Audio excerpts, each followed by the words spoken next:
Hello, and welcome to another Level Up Book Talk with me, Miss Lane. I'm a children's librarian at the Columbus Public Library, and I have some super cool reads for you today. And the first one I think is one I've already talked about, but it is a fantasy series called Nevermoor, and it's about Morgana Crow and the elite school that she's in that teaches the wondrous craft of magic. So she's in the Wonder Society. She's made this elite club and she's survived her first year. This is the third installment. This is a series I really love. If you like that kind of magic school learning, which I do, I'm a huge fan of. So this one is, of course, very good and I love it a lot, and it's super action adventurous. There's a lot of intrigue and plot.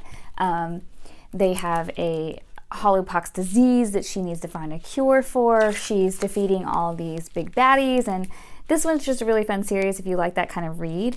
And I think I've mentioned this before, so again, this is the Hunt for Morgana Crow, but the series is called the Nevermoor series, so this is Hollowpox. Just love it. I just really love it. So this one is a fun one.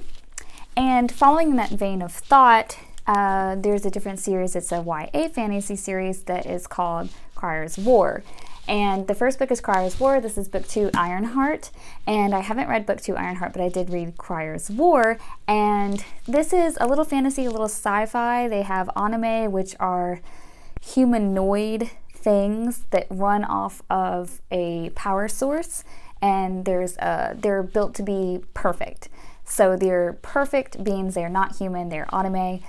Crier is an anime daughter of a really powerful guy. And there is Ayla, who is working to bring down the anime. Ayla, she ends up falling in love with Crier, and this is kind of how they take on discovering things about Crier and anime and the power source. And this one's a really fun one. This is book 2. I would check for content on these because it is more YA in that way, so just check for content in your comfort level, but this series has been really fun. I'm checking out book 2 to go ahead and read it. I also listened to the audiobook and it was fantastic as well. So this one is Criers War, but this one is Ironheart and the first one is Criers War, and this is written by Nina Varela. So this one is really fun and I really enjoyed it. So that's 2 series that you can get started on today. Okay, so we have our next book, which is a graphic novel called Oh My Gods, written by Stephanie Cook. The art is by Juliana Moon, and this one is super fun. Also, if you didn't know, our big read is Circe by Madeline Miller, and that will be going on from February to March. Anyway, this is a big read that everyone can participate in, and if you wanted to kind of stick with the theme of Greek mythology, this one is a super fun one. It's a quick read, so it doesn't take more than like a day to read in this Oh My Gods, and this is all the Olympians are retold. So the mythology gets retold in the form of like a high school. There used to be like a cartoon series that was very similar. This is really catchy. All the characters are very lovable. None of the gross myths, so it's just the fun ones. And I don't want to spoil it for you, so I want you to guess which myth is being told because you'll figure it out very soon, but it's super fun. And then it does have a cliffhanger that makes you think that there will be the next edition of the myth. So this one's a really fun one, and you can kind of see a clue like on the front page about which myth this is. But this one's a really fun one, and it's a quick one. So if you're really into graphic novels, Oh My Gods is a new one, and I just enjoy it so much.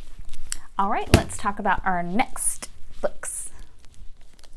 Okay, so our next books, this one is A Place at the Table, and it is written by Sadia Faraki, which I think I'm saying that totally wrong, so I apologize if anyone does have the correct pronunciation, just let me know.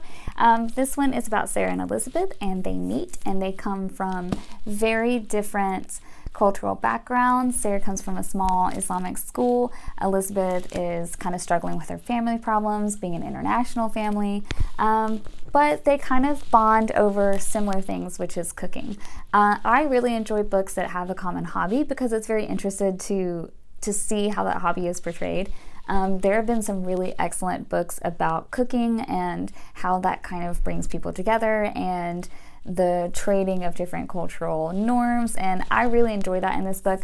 This one is a very heartfelt book, so if you're looking for something similar to those kind of deeper reads, this one is a good place to start, and I really enjoyed it. It was very sweet. Unfortunately, I didn't finish very far. I'm only like halfway through.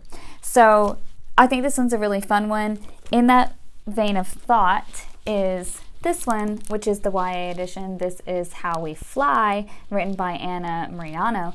And this one is, again, taking those hobbies and interests and using those as a way for our main characters to grow and develop and to make connections with their peers, which I really love books that do that. I love reading about friendships, and I think that these are a super fun way to do it. So this one is our main character, Ellen. She's vegan, she's a feminist, and she is in high school, and she's trying to discover more about the world, and her friends are kind of moving on, and she finds a new group that does Quidditch, which, if you don't know what Quidditch is, it's the sport played in the Harry Potter books and movies.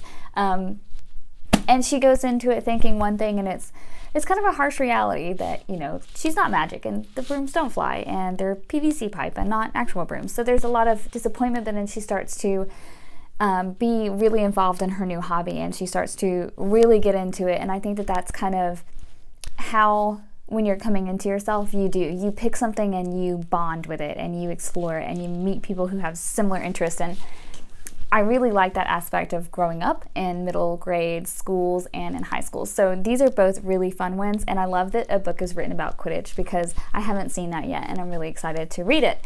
So I would check for content because, again, this is a YA book, and you want to make sure what you're reading is okay to read. So just check for content, but those are my fiction recommendations for now. And check back with us, and I'll tell you more. Yay! Bye.